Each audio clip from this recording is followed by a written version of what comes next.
a series known for its colorful, inspired character designs. But not all Pokemon are created equal. With several hundred creatures and counting, there's bound to be a few stinkers. Then there's the ones that just flat out FUCKING suck! Whether they are fat, disgusting, useless, or stupid, these are the 5 worst of the worst. But first, some dishonorable mentions.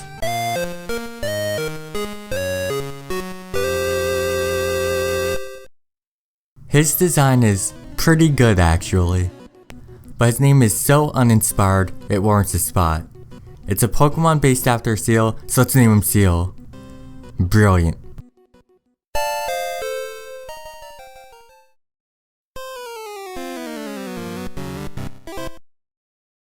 Even as an admitted bit of a Gen 1er myself, I must admit that the initial titles had their fair share of duds as well. For example, a Pokemon based off of a Pokeball. Brilliant. How uncreative can you get? My guess is some designer on the team had the foresight that this was going to be a massively successful series and wanted to pace himself. So he said fuck it and took a mulligan on this one. Then he took another mulligan by giving it an evolution. Electro does get a bit of a pass however, in spite of basically being just a larger Voltorb with the color scheme inverted, it does have those overpowered ass eyebrows.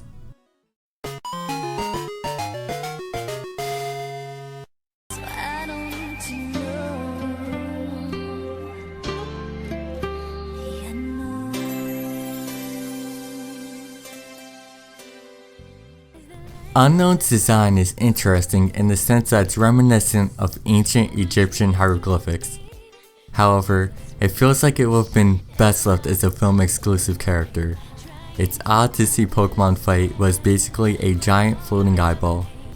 It's even more confusing to see a Pokemon that's portrayed with such importance in the movie to be so weak in the game series, ranking just above Magikarp in competitive usefulness.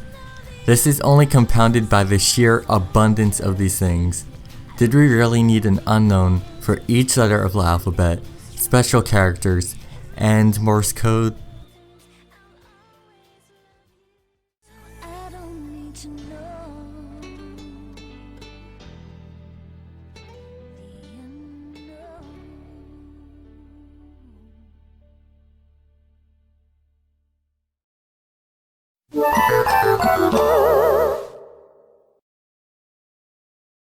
The result of someone at Game Freak putting their nutsack over their penis and being like, this needs to be a Pokemon design ASAP.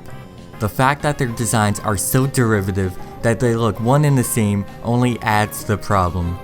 They lack the charm that the other cocoon type Pokemon at least have to make up for the fact that they are a burden you have to deal with until evolution.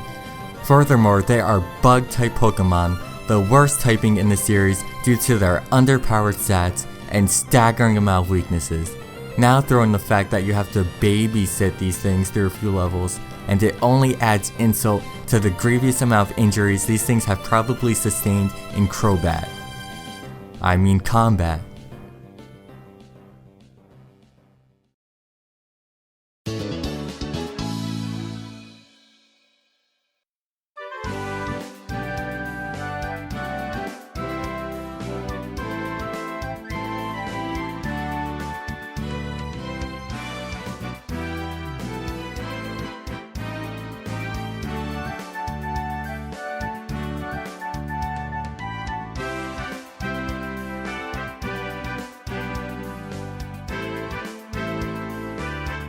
Cut the music!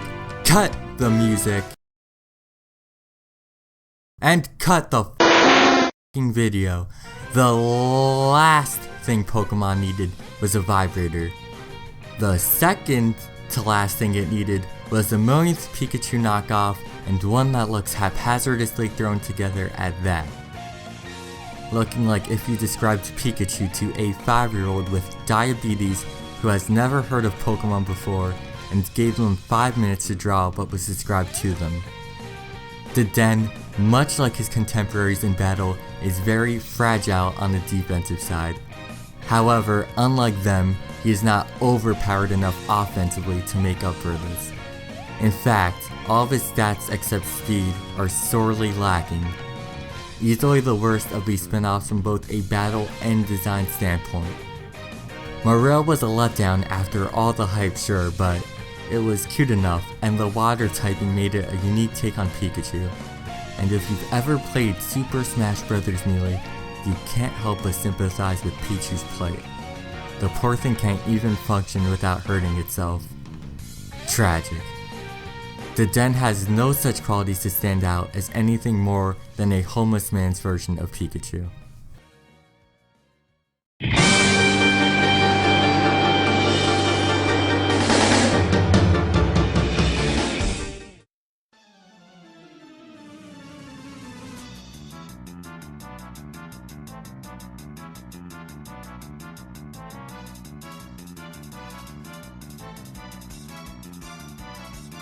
Now first off, to their credit, they did try to do some unique things with Jinx. It's one of 2 Ice Psychic type Pokemon, and the first in the series to have tits. That was progressive of them, but it possibly wasn't so forward thinking to give said Pokemon the racially charged blackface design. That and to make it look like a man in drag, thereby managing to offend 2 different groups of people with one Pokemon. Now that's impressive. After the initial controversy rose, they did change Jinx to be purple, but the problem is that its design is still just flat out unappealing. Its Pokédex entry reads, "It seductively wiggles its hips as it walks. It can cause people to dance in unison with it." The only thing I'd want to do upon sight of this thing is run like hell and put some distance between me and that wretched beast. Forget Yamask, Spiritomb, or Mr. Mime. This is the stuff nightmares are made of.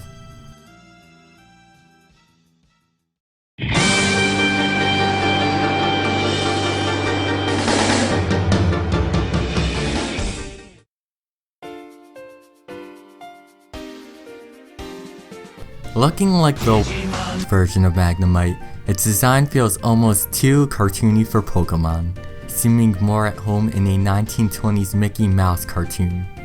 I mean, look at the teal clown nose and egged out right eye. And why does it have a mouth? What made it a biological necessity for a Siamese pair of gears to have a mouth? You can't be telling me this thing eats food.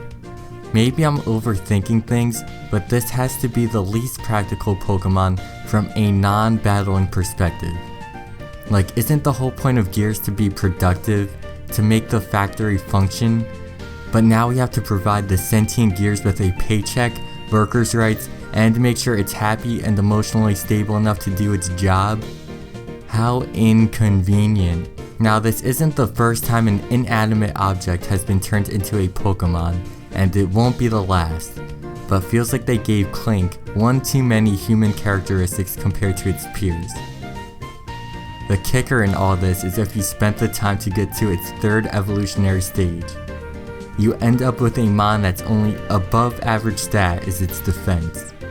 This is all enough to land Clink at number 4 on the list.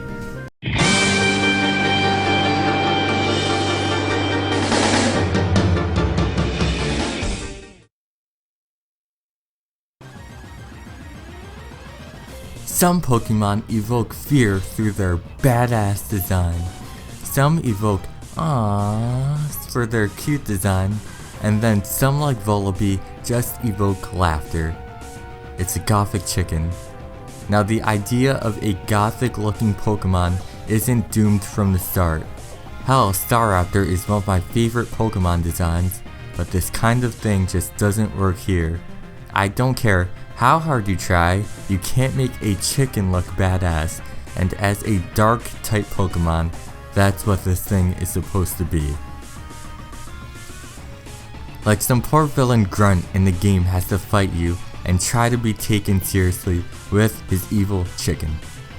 Let's not even get into the fact that this Pokemon is listed as a flying type, yet its Pokedex entry clearly states its wings are too tiny to allow it to fly. Can you really be a flying type if you can't fly? No, you can't. As pathetic as that is though, it manages to further embarrass itself by wearing a diaper. I know that's actually a skull, but just look at it and tell me that doesn't look like a diaper. As if to say, yes, this Pokemon is in fact literal shit.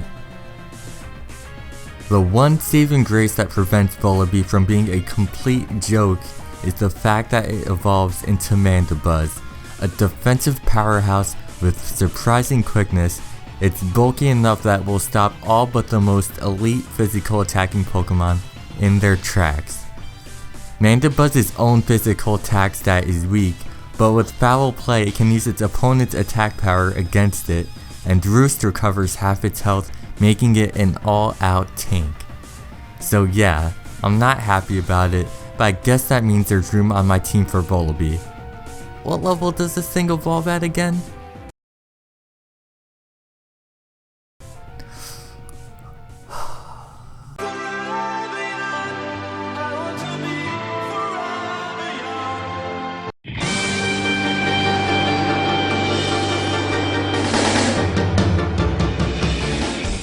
Somebody masturbated to this. The bunny has tits, boobs, a marshmallow hell playhouse. I'm sorry, but that's not okay. Look at that stuff, man. This has to be the most overly sexualized Pokemon ever. Like they're basically saying, it's okay to want a fucking animal. No, it's not alright. I know what someone's gonna say in the comments below. Oh, you're being such a bigot. Look, I'm a pretty tolerant person. Gay people should be allowed to marry. Black people should be allowed to use the same bathroom as white people. The second it becomes acceptable for a human to make whoopee with an animal is the second I say, stop the world, I wanna get off, just like some jack off got off to this. But what really grinds my gears, you again? Get the hell out of here. Where was I again? Oh yeah, but what really grinds my gears about Lopunny is the fact that it got a Mega Evolution in Omega Ruby and Alpha Sapphire. Lopunny would still bother me, but much less so if it remained a completely mediocre Pokemon created purely to pander to the furries that it was. But no. They screwed the pooch and made this thing relevant. So now I get a heavy dose of Lopunny whenever I do decide to play. Its redesign isn't even interesting in the slightest. They gave it ponytails and black stockings, that's it. They wisely decided against bolstering its assets, but that begs the question, why even redesign it in the first place? As if they just couldn't help themselves. They are that proud of this particular creation. Like, look guys, sexy Pokemon.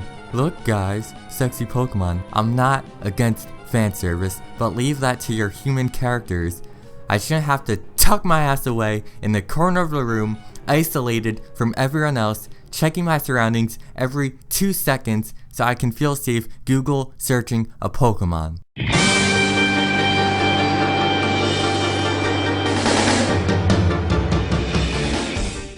It's time for the moment you've been waiting for.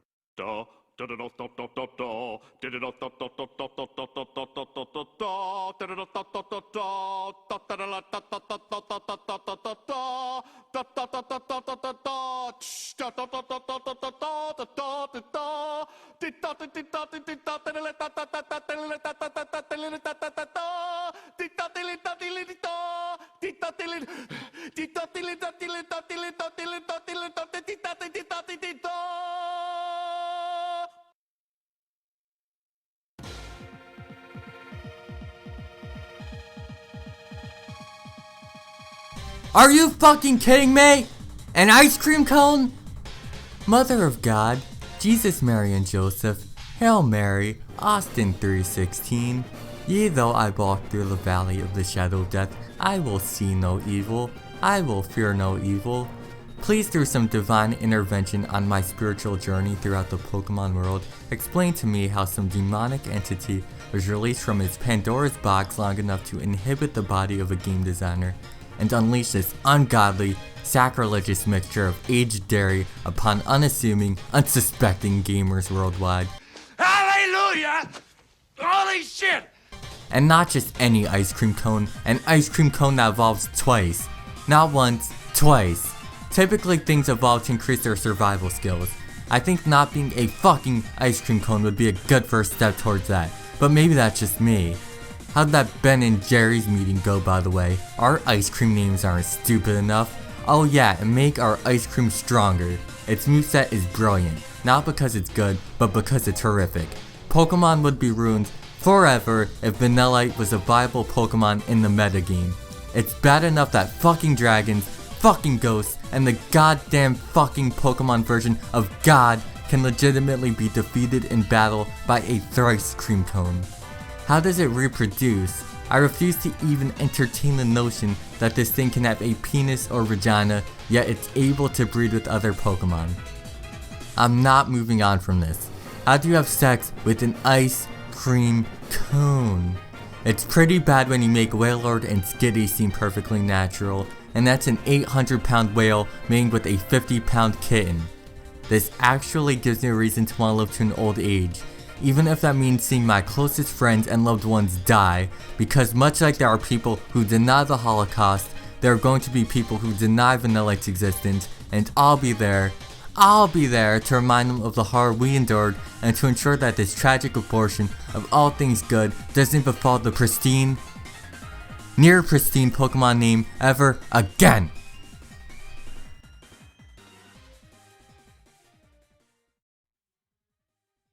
Whew. It's alright everyone, I think the seething inner rage inside of me has cooled down. Pun intended.